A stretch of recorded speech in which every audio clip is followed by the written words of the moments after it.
दो गाड़ियों पे अटैक किया, पुलिस की गाड़ियां रही, ठीक। एक गाड़ी के सभी लोग खत्म हो जाते हैं, एक गाड़ी के सभी लोग खत्म हो जाते हैं, यहां तक होता है कि गाड़ी उड़ गई। तो गोलियों के फायर से, बंदूकों के, राइफलों के फायर से छेद होंगे, वो गाड़ी छिन्न भिन्न नहीं हो जाएगी। तो जिसके पूरे आदमी खत्म हुए, वो पूरी गाड़ी ही नष्ट भ्रष्ट हो गई और पूरे आदमी खत्म हो गए। तो आखिर ऐसा क्यों हुआ? आप लोग विचार कर सकते हैं उसमें, और पुलिस प्रशासन और अन्य अधिकारी वर्ग, नेता, अभिनेता सभी विचार कर सकते हैं कि आखिर ऐसा हुआ क्यों। जिस घटना की बात हो रही है वो रिकॉर्ड हो रहा है ना भैया, है पक्की बात। ये जिस घटना की बात हो रही है वो घटना है 2008 की, जब 2 अगस्त 2008।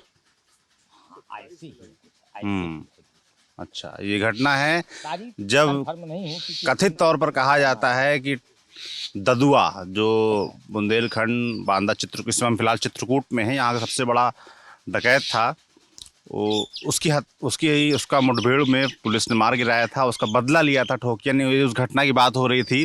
फिलहाल हम चित्रकूट में हैं और हमारे साथ वो आदमी हैं जिसके बारे में कहा जाता है कि वो कुख्यात डकैत ददुआ का गुरु है, जनार्दन जमेलिया।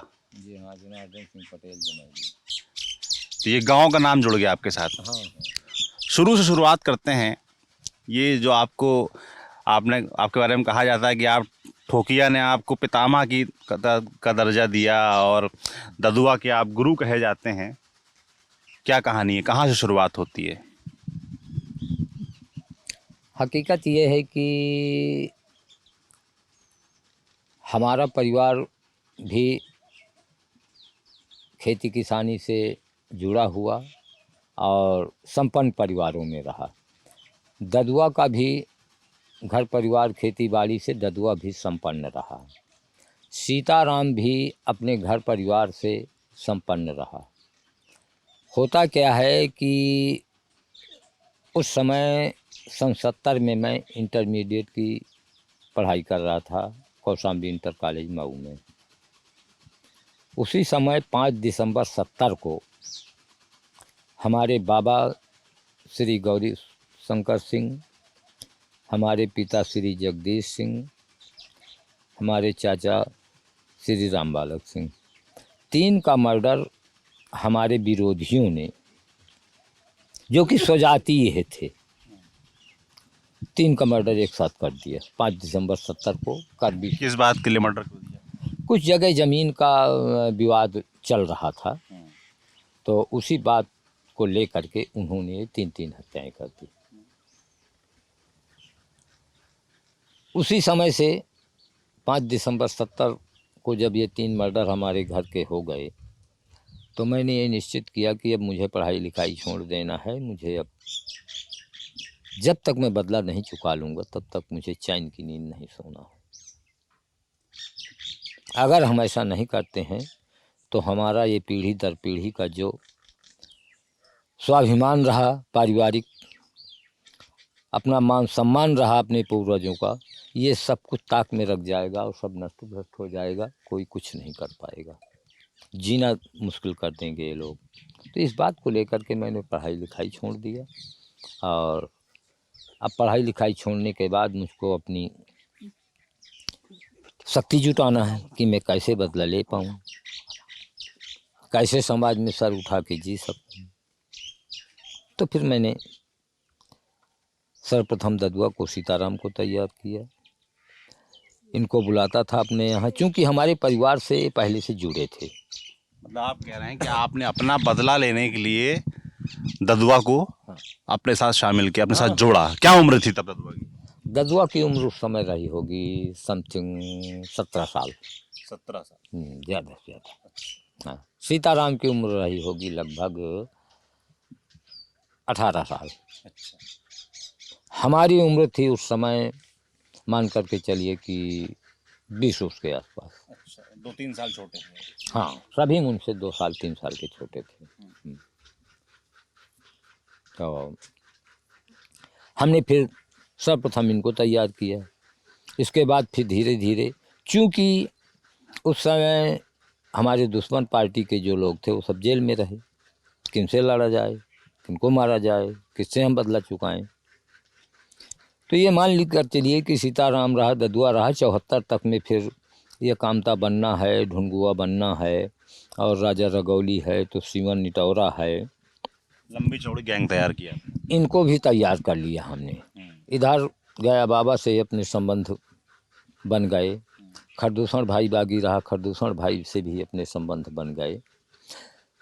तो जब हम लोग इकट्ठा हुआ करते थे तो उस समय सन 74 तक में हम समथिंग 40 आदमी इकट्ठा हो जाया करते थे। अच्छा, बदला कब लिया आपने? कैसे? बदला लिया हमने 15 दिसंबर 80 को। 4 को एक साथ मारा और 2 को अलग अलग मारा गया था। ददुआ साथ था? ददुआ साथ था। कितने लोग थे मर्डर में? उस समय हम करीब 16 आदमी रहे। 16 आदमी। यहीं से हमारे यहाँ से मुश्किल से ये 500-600 मीटर की दूरी पर उनके घर मकान है, विरोधियों के सब। अच्छा, ये ददुआ के बारे में कहा जाता है, कुछ लोगों को कहानी सुना रहे थे कि उनके पिताजी की हत्या हुई थी, उसका बदला लेने के लिए ददुआ ने हथियार उठाए और बागी बन गए। कुछ नहीं, कुछ नहीं। ददुआ का पिता इतना साधारण, इतना सिंपल आदमी था, टोटल किसान आदमी और सभ्य सुसभ्य आदमी। उसकी किसी से कोई दुश्मनी ही नहीं थी। सबसे वो दादू भैया करके बातें करते थे और आराम से अपना रहीसी भूबास के तहत अपना ज़िंदगी बिताते थे। अगर ये कहा जाए कि आपके चक्कर में पड़ के ददुआ डकैत बने तो गलत नहीं होगा? इस बात को मैं स्वयं कहता हूँ कि भाई मुझको ज़रूरत रही तो मैंने इनको बनाया, और उनके अंदर ये था कि भाई हमारे इनके पूर्वजों के ज़माने से संबंध अच्छे चले आ रहे हैं तो मैं क्यों ना इनका साथ दूँ। ददुआ और सीताराम को हुआ कि भाई हम इनका साथ नहीं देते हैं तो हमारी बुद्धिली है, हम इनके परिवार घर से जुड़े रहे, खान पान से, रहन सहन से, और एक स्तर के लोगों में से हैं, तो अगर साथ नहीं देते हैं तो फिर हम बुद्धिल हैं। चूँकि इधर मैंने ददुआ को, सीताराम को कुश्ती लड़ाने से लेकर के साथ में अपने खिलाने पिलाने से लेकर के बाद व्यवहार में अच्छी तरह ओब्लाइज कर लिया था, तो लाजिम था कि वो मेरा साथ देंगे। तो ये आपने जब बदला ले लिया उसके बाद बात खत्म हो जानी चाहिए थी। यहाँ तो बात अब खत्म हो गई। नहीं तो मगर उसके बाद फिर डकैती और उस चीज में आ जाना, बिहड़ में घूमना। रुक जाइए। बिहड़ में घूमना, चूंकि उस समय की स्थिति परिस्थिति ऐसी थी कि पुलिस की तरफ से हम इनकाउंटर के लिए घोषित थे, पुलिस हमको पा जाती, हम साधारण कोर्ट भी सरेंडर करना चाहते तो नहीं जा सकते थे, कैसे जाएं? पुलिस को सुराग रस्सी लग गई, हमको कैच कर लिया, इनकाउंटर कर दिया। तो भाई अपनी सुरक्षा के लिए तो हमको घूमना फिरना पड़ा। इसी दौरान हमारे एक चाचा श्री नारायण सिंह इसी केस में इन्वॉल्व रहे, और एक हमारा एक छोटा भाई विष्णुचंद इसी केस में इन्वॉल्व रहा, 4 मर्डर में। ये 2 लोग सरेंडर कर दिए थे, क्योंकि ये घर किसानी में, खेती किसानी में, गृहस्थी में रहते रहे, इनको कोई ऐसा खतरे की बात नहीं थी कि पुलिस इनकाउंटर कर देगी। अपना गए कोर्ट में हाजिर हो गए। अब चूंकि ददुआ भी नामनेट रहा, मैं भी नामनेट रहा, तो हमारे लिए कोई ऐसा विकल्प नहीं था कि हम लोग सरेंडर कर दें, इसलिए हमने जंगल ले लिया। जंगल लेने के दौरान खरदूषण भाई, गया बाबा, सब लोग हम साथ आते जाते रहे, चलते फिरते रहे, जब कभी हो तो इकट्ठा हो जाएं, और जब जिसकी ज़रूरत हो तो फिर अपना अलग अलग भी चलते रहे। सब कुछ ऐसा होता रहा। इन सब का बातों के दौरान हुआ क्या कि 15 दिसंबर 80 को जब ये हमारे मर्डर हो गए दुश्मनों के, हमने अपना बदला ले लिया। हमारे लिए एक तरह से हमें आत्म शांति महसूस हुई, तो हमने सोचा कि नहीं, अब ज़िंदगी भर जंगल में घूमना, ना जाने कौन सा पल मौत की अमानत हो, कितनी देर मार डाले जाएं, क्या कैसी स्थिति आ जाए। इधर घर परिवार भी सब, कोई दिक्कत नहीं है घर ना। परिवार भी अस्त व्यस्त हो रहा था। आए दिन पुलिस से प्रताड़ित किए जाते रहे, तो हमने फिर ये लक्ष्य बनाया, गया बाबा ने और हमने, कि नहीं भाई अब सरेंडर करना ही अच्छा है। इधर होता क्या है कि 78 के आसपास गया बाबा बबेरू तरफ से आ गया चित्रकूट की तरफ बागी होकर के। गया बाबा ने कहा कि बड़े भाई, हमको बड़कौना भी कहते हैं, बड़कौना भी कहते हैं। तो बाबा ने कहा कि बड़कौना यार, मेरा इस इलाके में कोई है तो नहीं जान न पहचान, मैं आखिर क्या करूं वहाँ से आकर के, हर जंगल में कैसे रहूँगा, क्या करूँगा। तो ऐसा कुछ करिए कि केवल आप और हम साथ चलें, आप आ जाइए, आप अपने 2-1 चेला ले लीजिए और बाकी मेरे आदमी है ही हैं 7-8 आदमी, तो अलग से गैंग लेकर के हम चला जाए। हमने आपस में, ददुआ ने, सीताराम ने, हमने आपस में, राजा लगौली और सीवन इटौरा ने आपस में परामर्श किया कि ठीक है, मेरे जाने से गैंग में कोई कमी नहीं आएगी। अब सब लोग परिपक्व हो चुके हैं। सीताराम अपने आप में हमसे कम दमखम में, दिल दिमाग में, दिलेरी में नहीं लगाता था। उस समय ददुआ, जब तक सीताराम कायम रहा है, सीताराम सन 94 में, हाँ सीताराम सन 94 में अचानक गोली लगने से ख़त्म हो गया था। तो 94 के बाद फिर ददुआ का नाम आया है, न इसके पहले हम थे और फिर बाद में सीताराम रहा। जब सीताराम हम 82 में सरेंडर कर दिया और सीताराम 94 में मारा गया, तो ददुआ। आपने कब सरेंडर किया? हमने 5/9/82 को सरेंडर किया। 82 में सरेंडर कर दिया। हाँ, उससे पहले आपने कुछ घटनाएं डकैती वाली जो होती हैं, लूटपाट की होती हैं, वैसी घटनाएं की हैं? उस समय ऐसा है, सरगना आप ही रहे होंगे। हाँ, उस समय हम ही रहे। उस समय खाने पीने की व्यवस्था के लिए तो भाई कुछ ना कुछ करना ही पड़ता था। कुछ ना कुछ क्या करते थे? अब उस समय तमाम ठेकेदार थे, जैसे सरकारी काम चलते थे, ठेकेदार लोग ठेका लेते थे, तो ठेकेदारों से हमको कमीशन मिल जाता था। और पूंजीपति रहे, जैसे श्यामाचरण सेठ रहे, श्यामाचरण सेठ को हालो किया, श्यामाचरण सेठ से कैसे संपर्क कैसे करते थे? संपर्क, अब आप मान लीजिए रिलेटिव हैं, जिससे हमें काम लेना है, जिससे हमें पैसा लेना है, आप उनके रिलेटिव हैं, आपको बुलाया और आपसे कह दिया कि भाई जाकर के फला को कह दीजिए कि हमारी कुछ मदद करें। और ना मदद की तो? नहीं मदद किया तो फिर वो उसका खामियाजा भोगेगा भाई, उसके काम नहीं चल पाएंगे। अच्छा। जैसे तीरथ सेठ रहा, पत्ती का काम चलता रहा उनका, पत्ती का ठेका लेते रहे, पत्ती जाती रही, जंगल से तोड़ान नहीं करने देंगे। क्या करेगा श्यामाचरण, काहे की बीड़ी बनवाएगा। तो ये सब करते रहे। और तमाम ठेकेदार रहे, जैसे रोड का काम किसी का ठेकेदारों से मिल जाता था।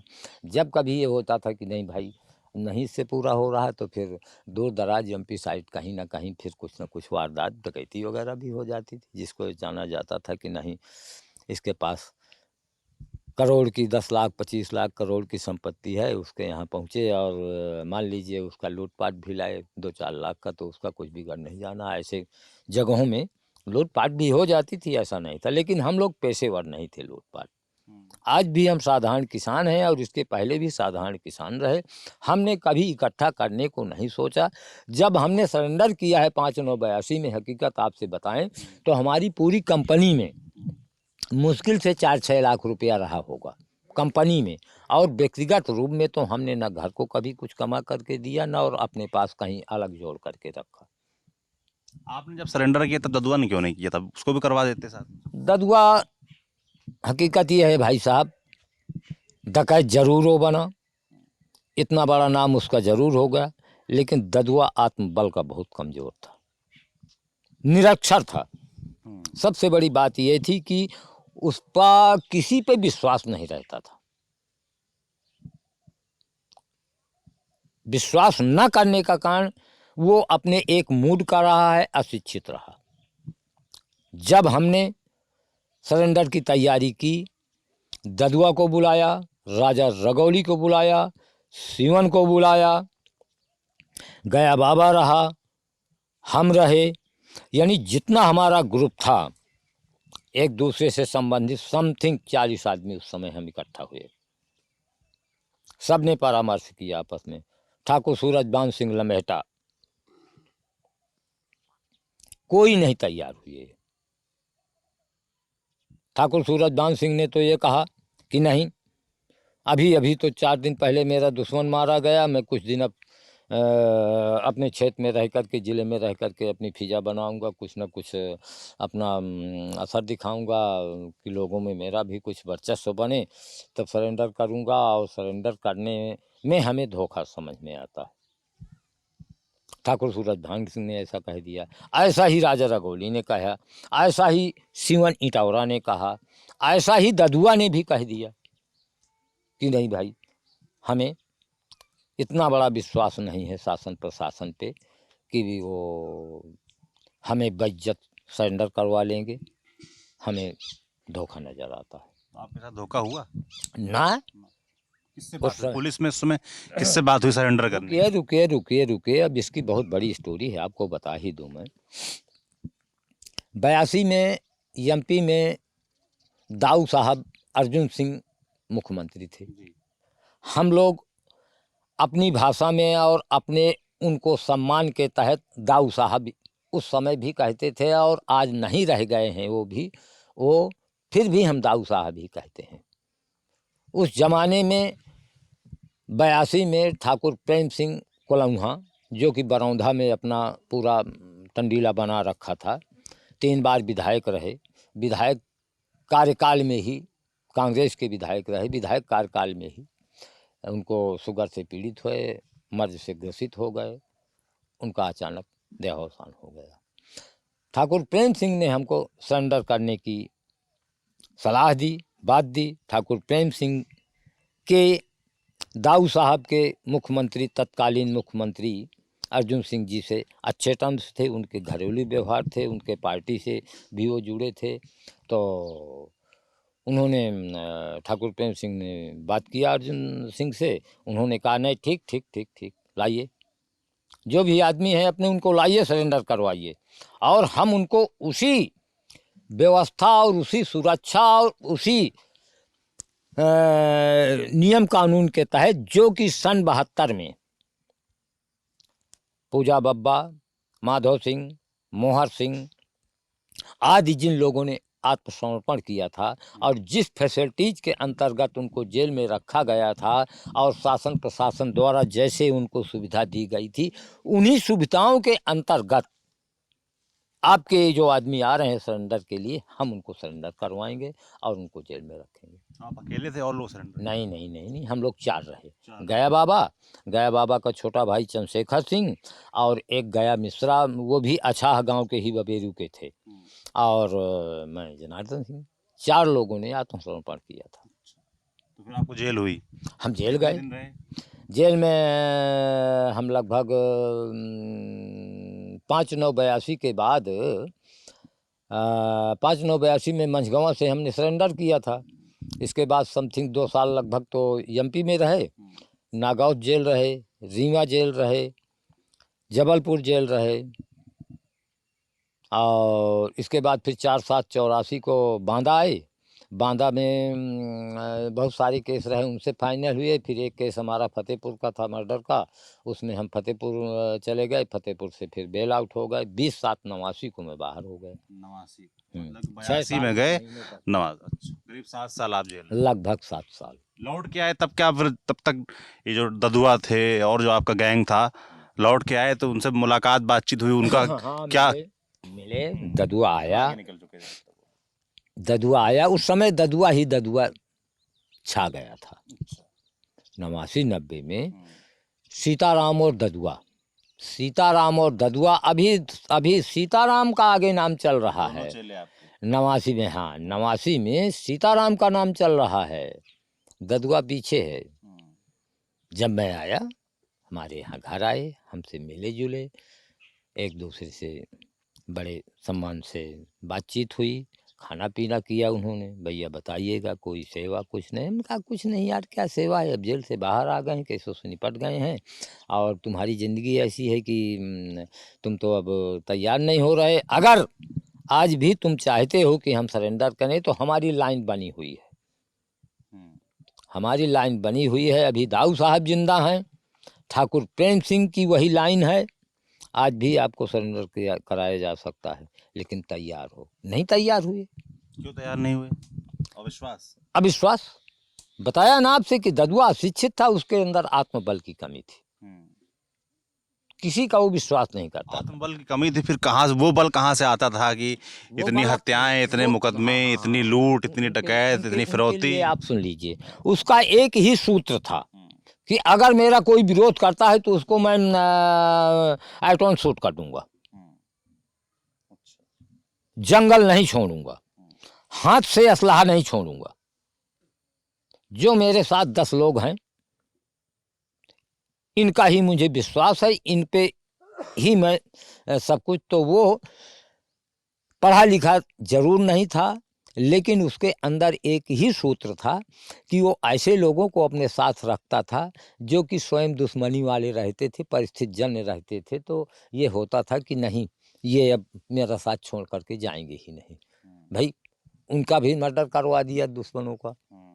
आप जैसे नए लड़के हैं, आप मिले उस समय, तो आपने बताया कि भाई हमारी बंसल जी से थोड़ी अनबन है भाई। भैया ऐसा करें कि बंसल जी को किसी दिन पहुंचा जाए, 10-20 लठ दी जाए, तो बंसल जी का रुतबा कुछ ठीक हो जाए। तो भैया ददुआ बंसल जी हमारे रिपोर्टर हैं जो साथ में आए हैं, और कुछ मत कीजिएगा। तो हुआ क्या कि ददुआ पहुंच गया, और जहाँ उसका ये था कि नहीं इनको थोड़ा मोटा प्रताड़ित करना है, वहाँ ददुआ ने कहो गोली मार दिया। तो कुल मिला के ऐसे लोगों को साथ रखता था हाँ। जिनका कोई खुशी से अब कोई गोली बदला मार लेना दिया, हो, कोई दुश्मनी गोली हो। मार दिया तो वो बागी बन गया, पूरा पूरा वो बागी बन गया, साथी बन गया उसका। अब वो साथ छोड़ ही नहीं सकता। जैसे अभी हम ददुआ के गांव भी गए थे, तो वहाँ लोगों ने बताया कि जो नए लड़के, नौजवान लड़के ददुआ से प्रभावित होकर पहुंच जाते थे, उनको वापस भगा देता था कि नहीं नहीं, तुम साथ नहीं रखो। हाँ, बात सही है, बात सही है। क्या उसके पास कोई मेहमानी करने के लिए जाएगा? गांव घर परिवार रिश्तेदारी का तमाम कोई। लोग डकैत बनने की सोचते हैं ना कि भाई रुतबा बढ़ेगा। हाँ हाँ, तो ऐसा नहीं था, ऐसा नहीं था। इतना तो था कि भाई अगर मान लीजिए 10 आदमी और वो तैयार कर लिया होता उस समय, तो 10 आदमी के परिवार जो है तो वो ददुआ से वैमनस्यता मान लेते कि हमारे लड़के को इसने व्यर्थ में बदमाश बना दिया, इसलिए लौटा देता था। नहीं, उस समय उसको जरूरत रहती थी साथी की, सब कुछ था, लेकिन इतना जरूर सोचता था कि यार अगर मैं इनको व्यर्थ में बदमाश बना दिया तो इनके घर परिवार के लोग मुझसे वैमनस्यता मान लेंगे और मेरा मर्डर करवा देंगे। आज मैं जो आज़ादी से घूम रहा हूँ, कल को मेरे लिए बहुत बड़ा रिस्क हो जाएगा। दुश्मनी और ना बढ़े, इसलिए इसका ख्याल। हाँ हाँ। ऑपरेट करने का तरीका क्या होता था, किस तरीके से काम करते थे ये डकैत यहाँ पर बुंदेलखंड में, चित्रकूट बांधा आसपास? एक समय बड़ा खौफ रहता था, मतलब मुझे भी याद है बचपन में चित्रकूट परिवार के साथ आते थे तो रास्ते में बड़ा मतलब डर के निकलते थे कि कहीं लूट ना हो जाए, कहीं रोक ना लिया जाए। ऐसा है कि बदमाश नाम बुरा तो होता ही है, लेकिन हमें अपने टाइम में सन 70 से और ददुआ के कार्यकाल 2007 तक, और आज भी वही प्ली चली आ रही है, वही सिस्टम चला आ रहा है। क्षेत्र इलाके में कहीं कोई राजनी नहीं हो रही है, ना कहीं कोई किसी प्रकार किसी के साथ दुर्व्यवहार हो रहा है। सब लोग सुकून की ज़िंदगी जी रहे हैं। भय बिन होए न प्रीत।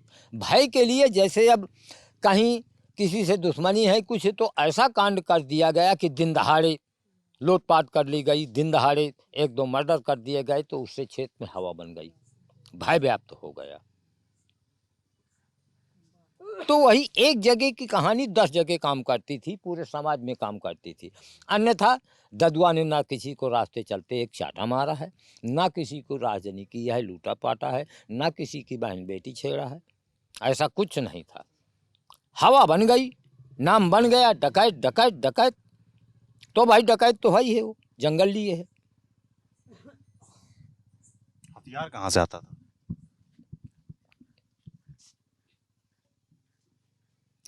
भाई साहब, दाम करे सब काम। आपके पास जितनी देर पैसा होगा तो उतनी देर आप जाने जो भी हथियार चाहेंगे, जैसा भी हथियार चाहेंगे, आपको शासन प्रशासन के ही लोग मुहैया करा देंगे। आप लोगों को कौन मुहैया? हमारे संपर्क भाई पैसा फेंकते थे तमाम लोगों से, जैसे आप हो गए, आपके अच्छे लोगों से व्यवहार हैं, नेता हैं या कि बड़े आदमी हैं, हमारा नाम मत जोड़िए भाई साहब। दादू दादा हैं, दादू दादा हैं, तो आप लोग भी हमारी मदद करेंगे। नहीं, इसलिए हम कोई मदद नहीं करेंगे। ओ मतलब आप कह रहे हैं कि इस तरह के जरिया इस्तेमाल होता था कि भाई कोई पत्रकार मित्र है, उसके जरिए भी मदद होती थी। हाँ, तमाम तमाम तमाम तमाम लोग ऐसे मिल जाते थे उस समय। तो भाई साहब ऐसी समा बन चुकी थी कि जिसको विधायकी लड़ना है वो आ करके हमारे कदम चूमता था। दद्दू मंत्री तक रहा, दद्दू प्रसाद। हाँ, दद्दू जब यहाँ आया था सन मान करके चलिए कि 2000 नहीं 95-96 के आसपास 4 बार विधायक रहे यहाँ। दद्दू जब आया था यहाँ, अब इतना तो सन का वो ध्यान नहीं है, लेकिन उस समय दद्दू को हमने देखा था कि फटा पैजामा था, फटा कुर्ता था, और ये हमीरपुर महोबा से उधर से आया था जहाँ से भी इसका घर मकान है। तो एक किसी की टूटी फूटी राजदूत मोटरसाइकिल लेकर के आया था, और दद्दू उस समय मिला करता था, तो हमारा शौक था भरुआ सुमेरपुर की जूती पहनने का। ठीक, आज भी हम वही जूती पहनते हैं। तो उस समय जब दद्दू मिलता था तो चाचा जूतियों की धूल पोंछ करके माथे में लगाता था। जो बाद में विधायक बने, मंत्री बने, विधायक बनता था जिस समय, जोड़ के मैं बात ददुआ के पास पहुंचता था। ददुआ जब तक नींद की खुर्राटे नहीं भरने लगता था, सो नहीं जाता था रात में, तब तक दद्दू मींचता रहता था।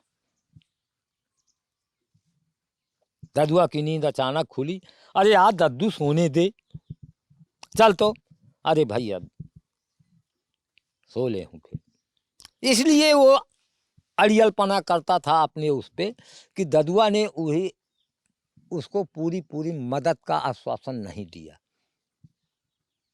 जितनी देर ददुआ उसको पूरी पूरी मदद का आश्वासन दे देता था कि जा तू चाहे बैठ ले घर में, चाहे अपना प्रचार प्रसार करना, विधायक बनेगा। ददुआ कहने से विधायक बनते थे? नहीं, उस समय फरमान जारी होता था। किस तरीके से?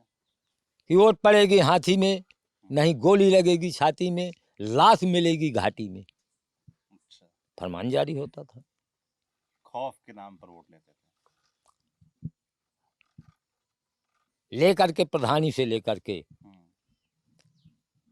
जिला पंचायत, प्रमुखी, विधायकी, सांसदी, और यही नहीं कि बांदा ही, फतेहपुर में भी असर होता था, इलाहाबाद भी असर होता था, रीवा होता था, सतना होता था, छतरपुर होता था।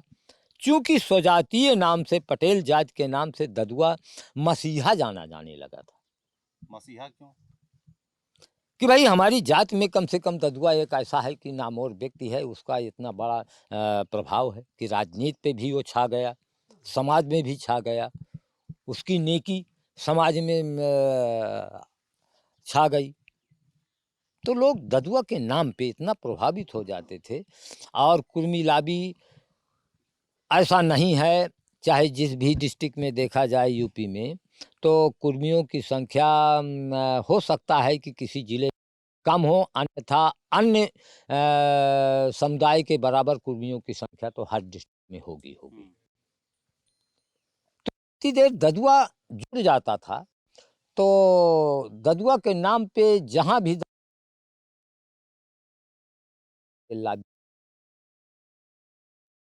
जिसके साथ वो जुड़ा हो राजनीति में, तो राजनीतिक जो गठबंधन है इसकी हम लोग बात कर रहे हैं, तो एक तो नाम आपने लिया दद्दू प्रसाद का, और कौन कौन लोग थे, किस तरीके से संपर्क था इस गठजोड़ में, और किसका किसका समर्थन किया? अब भाई साहब ददुआ के रहते हुए उस समय जो विधायक बनता रहा है, पहले तो बीएसपी रही, इसके बाद फिर सपा हुई। ददुआ ने भाजपा का नहीं कोई समर्थन किया था कभी, बसपा का और सपा का ही समर्थन किया है। तो समर्थन करने कुछ कारण रहा होगा, अगर समर्थन देते थे तो वापस बदले में क्या मिलता था? बदले में फिर ददुआ ठेकेदार तैयार करता था। जैसे विधायक बन गया, सांसद बन का उसके मुट्ठी का, तो फिर उनसे वो काम लेता था। उस समय भी ददुआ के पास वो 10-20 लाख 25 लाख भिजवा देते थे खर्च पानी के लिए। तो उस समय का खर्चा पानी जो है वो चल ही रहा है। इसके बाद फिर जब वो विधायक बन जाते थे, सांसद बन जाते थे, तो उनकी निधियाँ जहाँ भी कह देता था वो वहाँ काम होता था, और स्वयं ठेकेदारी करवाता था। अपने ठेकेदार किए था, ददुआ तैयार किए था। ठेकेदारी अगर न करवाता होता ददुआ, तो ददुआ की मौत नहीं होती। अच्छा, आप ददुआ ठेकेदार ठेकेदारी मौत की वजह रही। हाँ, कैसे ठेकेदारी ही ददुआ की मौत की वजह रही। कैसे? ददुआ ने अपने एक भतीजे को, बब्बू नाम है उसका, उसको ठेकेदार बनाया। बब्बू के नाम पे हो सकता है कि 4-6 करोड़ की सिक्योरिटी जमा रही हो। जब यह पुलिस प्रशासन को जानकारी हुई कि ये बब्बू को ददुआ ने ठेकेदार बना रखा है, ऐसा से ऐसा है, तो बब्बू को प्रशासन ने कसा, बब्बू को अपने चंगुल में ले लिया। मुलायम सिंह की सरकार सरकार मुलायम सिंह की थी, सरकार मुलायम सिंह की थी। तो हाँ, क्या ठेकेदारी वाली। हाँ हाँ, ठेकेदारी वाली। तो हुआ क्या, उसमें ले लिया। बब्बू उनको गिरफ्त में आ गया। बब्बू ने वादा किया कि ठीक है साहब, मैं डायरेक्ट यह कार्य नहीं कर पाऊंगा। उस समय तत्कालीन अधिकारी कर्मचारियों ने यह भी कहा कि बे तुझे करना है, तू ददुआ से क्या पाता है, साला चाकरी करता है, पा जाता होगा 10-25-50 हजार। मजा तो वो लूट रहा है, पैसा तो कमा के तू उसे दे रहा है।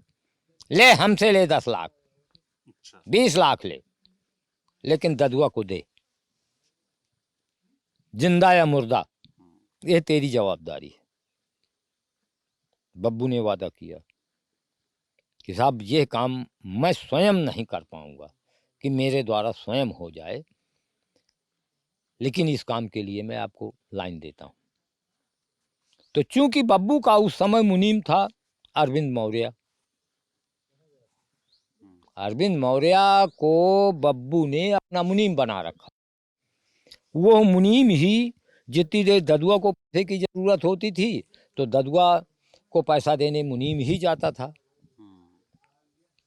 बब्बू यहाँ से पैसा कौड़ी दे दे, और जब कोई विशेष बात होती थी तो बब्बू जाता था, मिलता था, अन्यथा अरविंद मौर्य ही जाता था, मिलता था। अरविंद मौर्य जिस दिन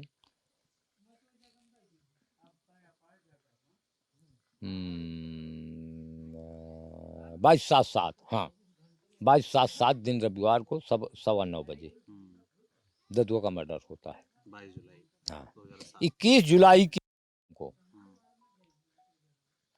एसटीएफ ने अरविंद को अपने गिरफ्त में लिया। उसको पूरा साजो सामान सब कुछ खरीदवाया।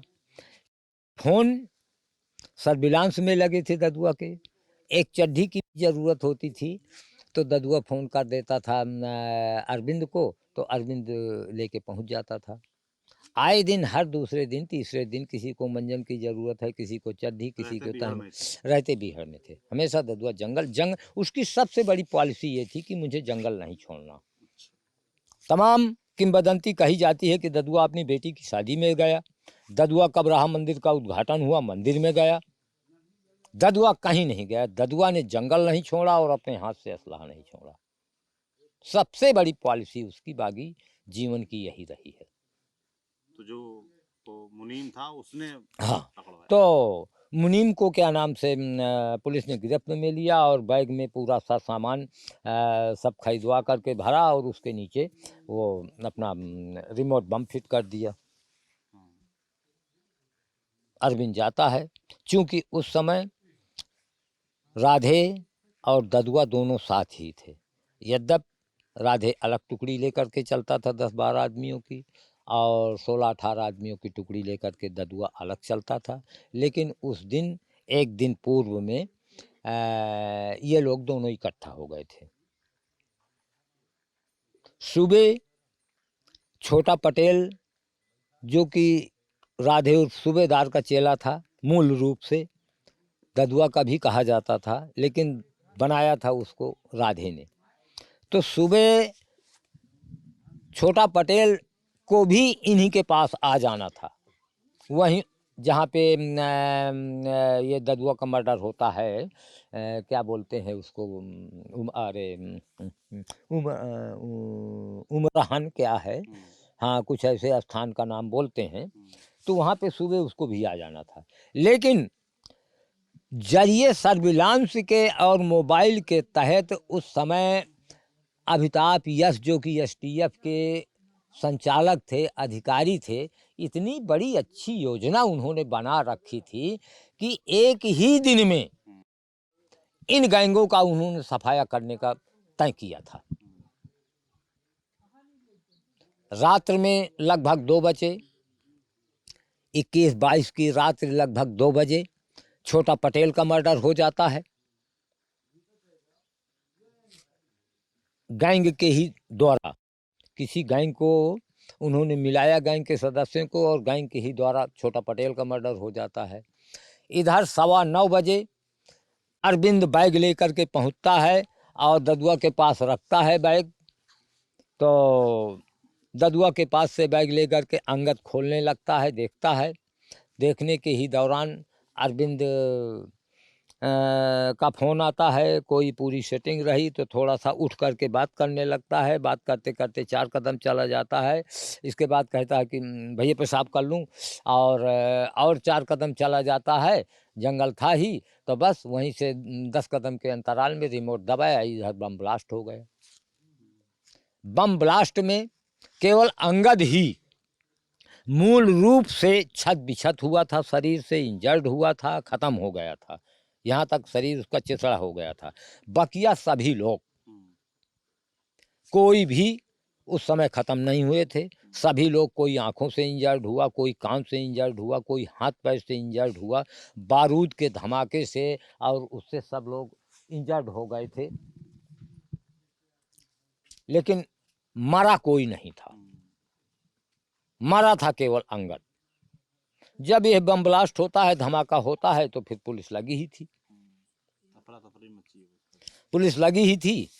पुलिस पहुंची, दूर से ही पुलिस ने फायर करना शुरू कर दिया। इधर जब बम ब्लास्ट होता है तो सूबेदार चूंकि उस समय मौके पर नहीं था, सूबेदार पहले ददुआ की पार्टी नहा चुकी थी, इसके बाद फिर सूबेदार की पार्टी नहाने में लग गई। उस समय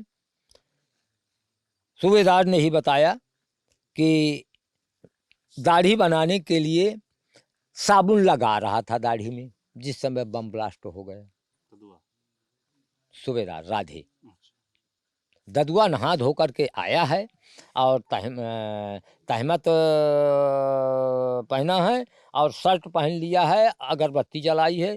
चूंकि ददुआ पढ़ा लिखा नहीं था, वो कोई पाठ पूजा ज़्यादा नहीं करता था। नांदी बजरंग बली की एक फ़ोटो अपने पास हमेशा साथ में रखता था। वो ली की फ़ोटो जब वो नहाए आवे तो चेला चपाटी ला करके उसको एक पत्थर में सामने रख दें। ददुआ 5 अगरबत्ती निकाले, 5 ठो अगरबत्ती जला दे और बस प्रणाम करे बजरंग बली को, और इसके बाद फिर खाना पीना करता था।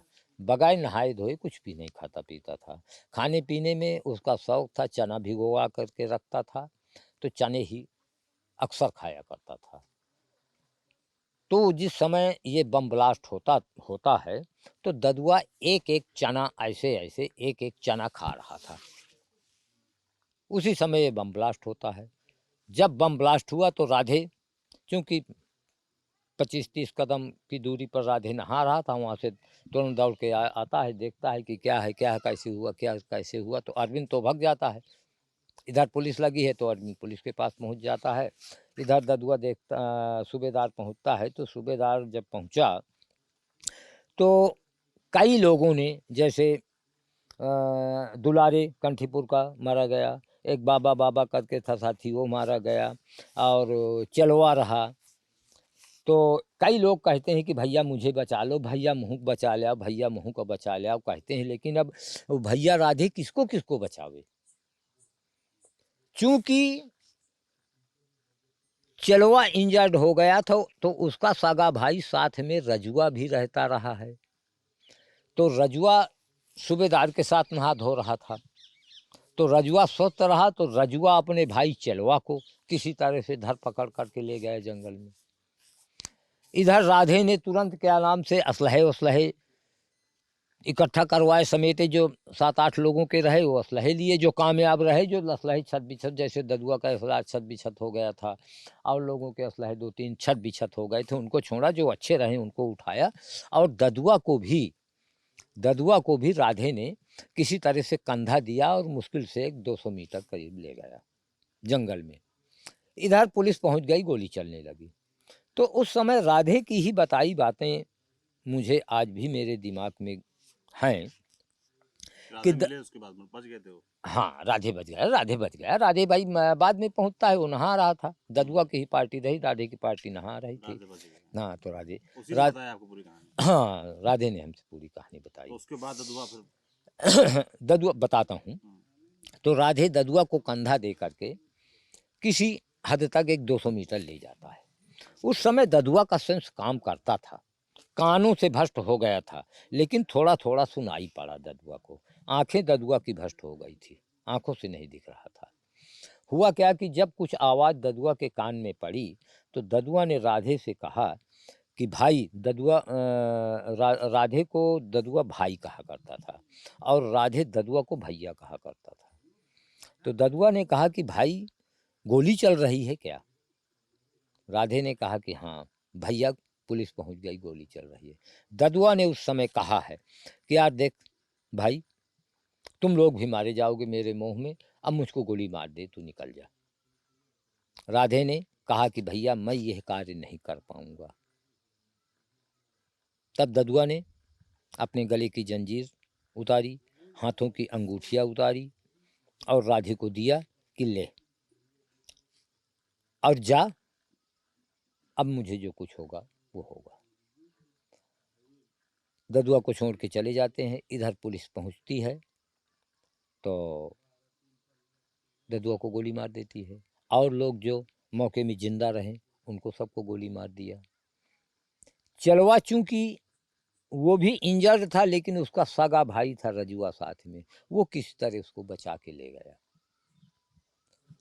उस दिन जंगल में इतना पुलिस चारों तरफ घेराबंदी किया कि जो लोग निकल गए हैं उनको किसी तरह से कैच किया जाए, लेकिन फिर कोई नहीं कैच हो पाया। यहाँ तक कि चलवा को ले जाने में रजुआ भी सफल ना रहा, तो जंगल में एक जगह उसको, चूंकि चलवा का सेंस काम करता था, उसको छिपा दिया। पूरी रात जंगल में छिपा रहा वो, दिन और पूरी रात में लगभग फिर दूसरे दिन तड़के पहर किसी तरह से जंगल से खोज खाज करके उसको लगाए, फिर बाहर ले करके राधे ने बाहर उसका इलाज करवाया। ददुआ पूरी तरह से कंप्लीट हो गया। इस तरीके से ददुआ का अंत हुआ। एक सवाल मेरा ये है कि 1990 से आप कह रहे हैं ददुआ का उद्भव हुआ, लोग जानना शुरू किए। 1990 से लेकर 2007, बल्कि शुरुआत तो 1980 से हो गई थी आपके साथ। 27 साल में पकड़ा कैसे नहीं गया? मतलब ये पुलिस से क्या कोई गठजोड़ था? किस तरीके से ऑपरेट करते थे कि बचे कैसे रहे? रुकिए, आप लोगों को इस तरह इसकी पूरी कहानी नहीं मालूम है। सन 71 से शुरुआत के बाद 74 तक में हम लोग स्टैंड हो गए थे, अपना गैंग तैयार कर लिया था। कोई वारदात नहीं करते थे कि कोई अपराध रास्ते चलते करें, कुछ करें, ये सब कुछ नहीं करते थे।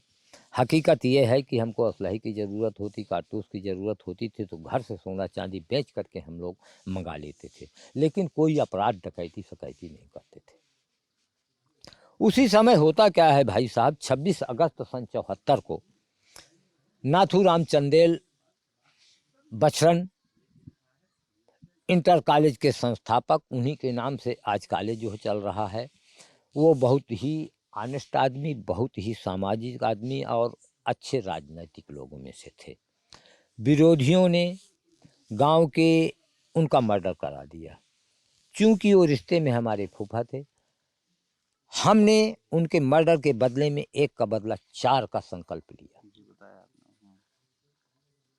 तो चंदेल जी के बदले में एक को करबी शहर में मारा, एक को कॉलेज में मारा, और दो को, चूंकि राजेंद्र गोसाई मुख्य हत्यारा था चंदेल जी का, राजेंद्र गोसाई हमारी गिरफ्त में नहीं आता था क्योंकि वो भी बागी था। तो फिर राजेंद्र गोसाई को सन 86 में हम लोग आत्मसमर्पण कर दिया। यद्यप ददुआ बाहर रहा, ददुआ भी सफल नहीं हो पाया। फिर हम लोगों ने उस समय 86 में, चूंकि सीवन उपाध्याय भी जेल चला गया था, सीवन उपाध्याय, हाँ हाँ हाँ, सीवन उपाध्याय भी हमारा चेला रहा। सीवन को हमने उस समय किसी तरह से जेल से निकाला और सीवन से ये कहा कि भाई हमारा यह कार्य बेटा रह गया है, इस कार्य को पूरा कर दो तो हम मान लें कि तुम हमारे शिष्य रहे, हमारे अनुयायी रहे, हमारे भाई रहे। उसने वादा किया और सन 86 में फिर राजेंद्र और राजेंद्र के भाई का मर्डर सीवन के द्वारा कराया गया। इस तरह से फिर नाथूराम चंदेल के एक के बदले 4 पूरे हुए।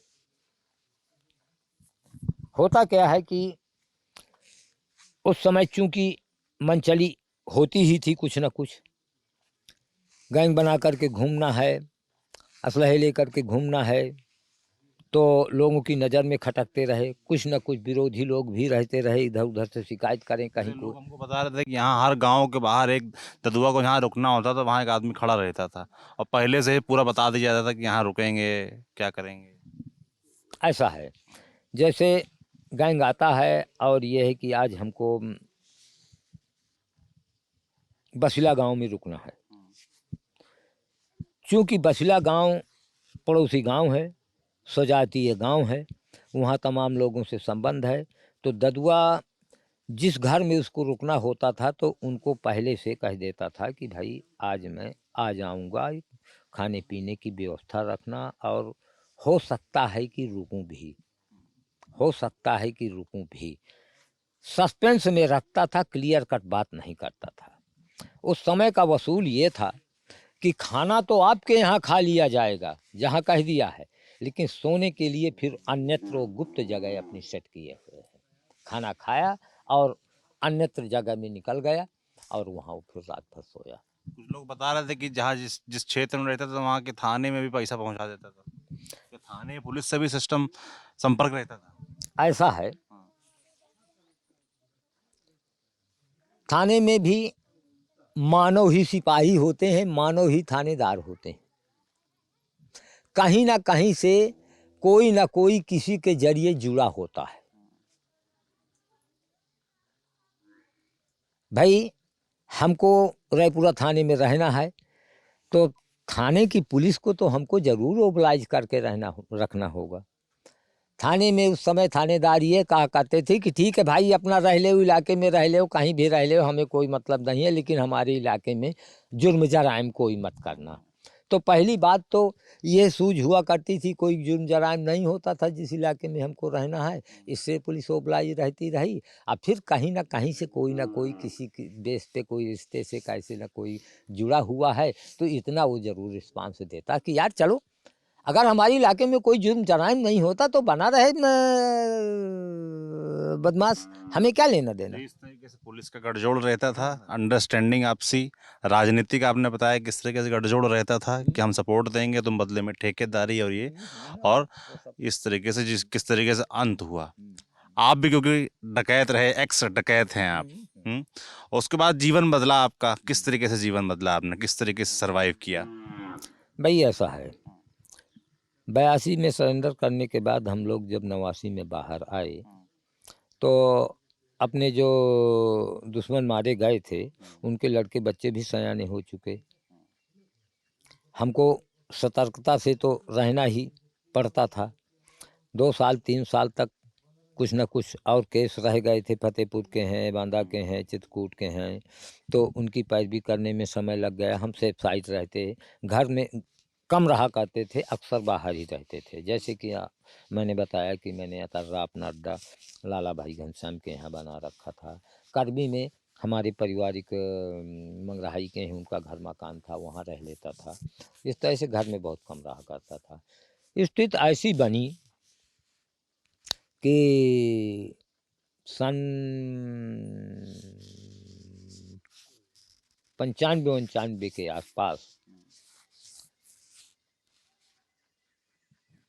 हमारा छोटा भाई चंदू विष्णुचंद और क्या नाम से चाचा हमारे पैरोल में जेल से आ गए थे नैनी से, उनको आजीवन सजा हो गई थी इसी फॉर मर्डर में। तो उस समय चूंकि विरोधी पार्टी में एक व्यक्ति सयाना श्याम लाल करके वो नहीं मारा गया था, बच गया था, तो वो आया हमारे चाचा इंदिरा से मिला जुला कि भैया बहुत कुछ लड़ाई हुई, बहुत समय हो गया और हम लोग अब बर्बाद हो गए, यहाँ तक कि शिक्षा भी लड़कों बच्चों की ना हो पाई, जगह ज़मीनें भी बिक गई, परेशान हो गए, तो आपके भी हमने जो किया उसका परिणाम हम पाया और अब ऐसा कुछ किया जाए कि आपस में सुलह हो ली जाए। सुलह कर ली फिर आप। अभी फिलहाल आप खेती किसानी करते हैं? खेती किसानी करते हैं और लगभग 25 बीघे। 25 बीघे। क्या क्या आप बोते हैं आप? यहाँ धान भी बोते हैं, शकरकंद भी बोते हैं, बाजरा, ज्वार, गेहूँ, चना, मसूर, अरहर, जो भी खेती किसानी में ज़रूरत की चीज़ें होती हैं सब तैयार कर ली जाती है, सब तैयार होती है। सब अच्छे से हो रहा है खेती? सब अच्छे से, हाँ, किसी प्रकार का कोई जैसे दुश्मनी का किसान आंदोलन चल रहा है देश में, आप खबर आती होगी आपके पास, है ना? 3 बिल भी बने हैं किसानों के लिए, उनकी जानकारी है आपको? हाँ बेशक, कौन ऐसा राजनीतिक पैटर्न होगा, कौन ऐसा होगा जो कि हमें ना किसान जानकारी। आंदोलन पर क्या समझते हैं आप? किसान आंदोलन जो इस समय चल रहा है, किसान अपनी जीत पे अड़ा हुआ है और मोदी जी अपनी जीत पर अड़े हुए हैं, ठीक। हालांकि जो किसानों की मांग है वो यथार्थ है। सही बात। आज मोदी जी के राजनैतिक कार्यकाल में अपना अंदाजा ये है कि पूंजीपति तो पूंजी वाला ही होता चला जा रहा है। निम्न तबके के लिए छोटे छोटे काम, नरेगा, दुनियादारी करके निम्न तबकों को खूब अच्छी तरह काम मिल रहा था, वो भर पेट रोटी खा रहे हैं, मेहनत कर रहे हैं। जो मीडियम तबका है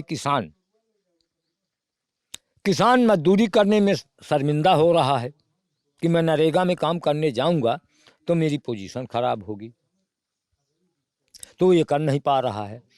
अब हाई फाई बनने के लिए उसके पास इतनी पूंजी नहीं है, इतनी महंगाई हो गई है। जैसे कि देख लीजिए इस समय 105 रुपये पेट्रोल बिक रहा है, 100 रुपया डीजल बिक रहा है, तो किसान की इतनी समस्याएं हो गई हैं कि किसान कहाँ से उबर पावे। और हकीकत यह है भाई साहब, राजनेता चाहे जिसकी भी पार्टी रही हो, चाहे कांग्रेस की रही हो, चाहे भाजपा की रही हो, चाहे और भी अन्य दलों की रही हो, यह नेता लोग सब चट्टा बट्टा हैं। कहावत कही जाती है, चोर चोर मौसेरे भाई, चाहे जिसकी सत्ता आ जाए, यह अपने सत्ता कार्यकाल में चाहेंगे कि अगर किसान स्टैंड हो गया तो फिर हम लोगों को कौन पूछेगा, खेती किसानी कौन करेगा। तो यह किसान पिटता रहे, किसान कभी स्टैंड ना हो। क्या मोदी जी ये नहीं जानते हैं कि पेट्रोल की कीमत तो हमने 110 रुपया लीटर कर दी, डीजल की कीमत 100 रुपया कर दी, मार्केट में जीएसटी लागू हो गई और ये एमएसटी लागू हो गई, दुनिया भर के तमाम टैक्स लागू हो गए, इतनी महंगाई बाजार में हो गई। नरेंद्र मोदी तो कहते हैं किसानों की सरकार है और कहते हैं कि किसानों की आय दोगुनी कर दी। कहीं कुछ नहीं, कोई आय दुगनी नहीं हुई है। यहाँ तक कि किसान सम्मान निधि जो मिलती थी लोगों को, किसान सम्मान योजना चलाई थी, हमको स्वयं नहीं मिली है, नहीं मिल रही है। गिने चुने लोगों को हो सकता है कि किसान सम्मान निधि मिल रही हो, मिली हो। कहने को तो टीवी में आ जाता है, पेपर में आ जाता है, स्टेटमेंट में मोदी जी देते हैं, योगी जी देते हैं, सभी दे देते हैं कि नहीं इतनी इतनी किसान सम्मान निधि में धनराशि दी गई, हमें स्वयं नहीं मिली। हमारे यहाँ इतने बड़े परिवार में, बस्ती में हो सकता है कि इक्के दुक्के किसी को मिली हो, नहीं नहीं मिली। तो ये सब कहने की है, जो भी हैं सब केवल वादे वादे हैं, कहीं कोई वादा पूरा नहीं है सरकार में। पूंजीपति बढ़ता जा रहा है, लेबर तबका सामान्य ढंग से खा पी रहा है, मीडियम वर्ग जो किसान है वही पिट रहा है और पिटता रहा है सदियों से, चाहे जिसकी सरकार रही हो। किसी सरकार से किसी नेता संतुष्ट नहीं रहे। कि कोई संतुष्टि नहीं, किसान को के लिए कोई संतुष्टि नहीं। योगी किसान, आदित्यनाथ कैसे नेता हैं? योगी आदित्यनाथ भी है मोदी जी के ताबेगीर हैं। जो मोदी जी इंगित करेंगे वही तो योगी जी करेंगे। योगी जी की क्या औकात है कि बगैर मोदी के आदेश के कोई अपना कदम उठा लें। हम नहीं मानते इस बात को। कंट्रोलर तो वो हैं, कंट्रोलर तो मोदी जी हैं, योगी जी क्या करेंगे? क्या होना चाहिए किसानों के लिए, क्या करना चाहिए? चुनाव आ रहे हैं, वोट देते होंगे आप, क्या देख के वोट देते हैं? भैया अब ऐसा है कि यहाँ पार्टी बेस का चुनाव तो मुख्य रूप से है ही है। इस बार जैसे आप देखते हैं सपा की लहर आ रही है, निश्चित रूप से सपा की सरकार बनेगी और सपा का ही अपने यहाँ से विधायक बनेगा और भारी बहुमत से सपा की सरकार बनेगी इस बार। क्यों? इसलिए कि बीजेपी की वादे वादे वादे वादे ही रहे। आपने पहले बीजेपी को वोट दिया है? हाँ, बीजेपी को जैसे अब सांसद बने, आर.के. पटेल सांसद रहे, हमने वोट दिया है उनको। अब क्यों वोट दिया है? हम जानते रहे हैं भाई कि इनको जाति की वजह से तो नहीं दिया। जाति भी यहाँ देखिए, वोट जाति देख कर देते हैं। क्षेत्र लेवल पर व्यक्ति विशेष को देख करके वोट दिया जाता है। क्षेत्र लेवल पर, गांव लेवल पर, अब जैसे उनके रिश्ते भी हमारे यहाँ बगल में दरियापुरवा गांव, उनकी ससुराल है, हमसे उनके हंसाई मजाक भी होते हैं, रिश्ते भी हैं, सब कुछ है। तो भाई उन्होंने कह दिया कि भाई बड़कऊ चुनाव लड़ रहे हैं भाई, अपना वोट वोट अब अपना समझना। तो अब लामुहाला, अब रिश्तेदारी भी है, सब कुछ है, तो देखना पड़ता है। संबंध देख कर। हाँ हाँ, ये भी देखना पड़ता है। लेकिन क्योंकि आप किसान हैं, इसलिए मैं पूछना चाहता हूँ भाई कि सरकार जो भी अब आती है या केंद्र की जो सरकार है, उसको किसानों के लिए क्या करना चाहिए? देखिए किसानों के लिए तो जैसे एक योजना पहले चली थी नलकूप वाली, नलकूप की योजना भी समाप्त है इस समय। कुछ लोगों को सब्सिडी मिल जाती थी कि फ्री बोर योजना कही जाती थी, पैसा मिल जाता था, वो भी इस समय स्कीम बंद है। बिजली का बिल इतना बढ़ा दिया गया है और बिजली आती भी नहीं है पर्याप्त। माना कि हमारे किसी पड़ोसी के, हमारे किसी साथी के परिवार में किसी का बोर है, हम चाहते खिंचा लें, तो बिजली पूरी पर्याप्त मात्रा में आती नहीं है और बिजली का बिल उनको देना ही देना है जितना नियत है। तो ये कमी रही। बोर बंद ही करवा दिए, बिजली की ये महंगाई है, डीजल पेट्रोल की ये महंगाई है, कहाँ से किसान उबर पाएगा?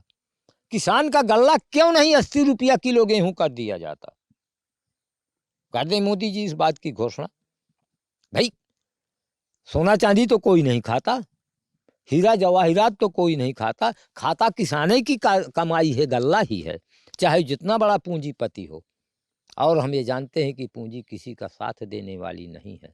एक भी बेटा हरामी निकल गए, आपने खूब कमा के रखा है, तो साले को जिस रास्ते से आपने कभी सोचा न होगा, उस रास्ते से वो बहा के निकाल देगा। अगर उसमें संस्कार नहीं है तो उसको निकाल देगा वो। तो ये लक्ष्मी है, ये धन है, किसी का हुआ नहीं, चाहे जो जितना जोड़ ले। लेकिन आज इस कार्यकाल में हम दे रहे हैं कि भाजपा के पूंजीपति बढ़ता जा रहा है, निम्न तबका खा पी रहा है, सुकून महसूस कर रहा है, मीडियम तबका जो किसान है वही ही पिट रहा है। करें मोदी जी किसान के लिए भी, किसान के लिए करें किसान के लिए। किसान उनको बधाई देगा, किसान उनका पीछा नहीं छोड़ेगा, किसान उनका सम्मान करेगा। लेकिन वादे वादे ही रहे मोदी जी के, योगी जी के। कोई भी किसान के हित में ऐसा कार्य नहीं किया गया जो कि किसान कहे कि नहीं मुझको यह सरकार के द्वारा मिला, यही उपलब्धि हुई। मोदी जी तो कहते हैं हमने आवास दिए, शौचालय दिए, किसान सम्मान निधि योजना, आवास दिए, शौचालय दिए, ठीक है। आवास तो उनके योजना है, हाँ बहुत हाँ, सारी योजनाएं हैं किसानों की। कहीं कुछ नहीं, कोई कुछ नहीं मिलने वाली है भाई साहब, जिसका कुछ ऐसा प्रसार इम्प्रेशन है। उनके लिए तो कहो क्या नाम से किसान सम्मान भी मिल गई, बैंक से भी फसल का भी योजना का लाभ मिल गया। घर मकान जल गया है तो कहा ये तो छपरा आपने जला दिया तो आपके छपरे का मिल गया जलने का, और हकीकत में हमारा जल गया है तो हमारी तरफ कोई सुनाई नहीं। आप नेता हैं, आपकी पकड़ है, पहुंच है, आपके घर में कोई कैंसर का बीमार हो गया, किसी की कोई घटना दुर्घटना हो गई, तो आपको सरकारी निधि से, मुख्यमंत्री निधि से भी और निधियों से भी आपको दान अनुदान मिल जाएगा। लेकिन सामान्य तबका गिड़गिड़ाता रहता है, जाता है सर पटकता है, लेकिन किसी को 2 पैसे की सहायता मिलने वाली नहीं है, चाहे सांसद हो, चाहे विधायक हो, चाहे मुख्यमंत्री हों। तमाम ऐसे अपने रिश्तेदार साथी लोग ऐसे हैं जो कि गिड़गिड़ा रहे हैं, उनको 2 पैसा नहीं मुहैया कराया जा रहा। तो ये थे जनार्दन जी, इन्होंने डकैतों की कहानियाँ सुनाई, ददुआ की कहानियाँ सुनाई, क्योंकि फ़िलहाल ये किसान हैं तो खेती किसानी के मुद्दे भी इन्होंने उठाए और क्या मांग रखते हैं सरकार से वो भी इन्होंने बताई इस बातचीत में। ये बातचीत आपको कैसी लगी हमें कमेंट बॉक्स में लिखकर ज़रूर बताएं। मैं सौरभ हूँ, ये जगह चित्रकूट है और कैमरे के पीछे हमारे साथ हैं जेरी। शुक्रिया।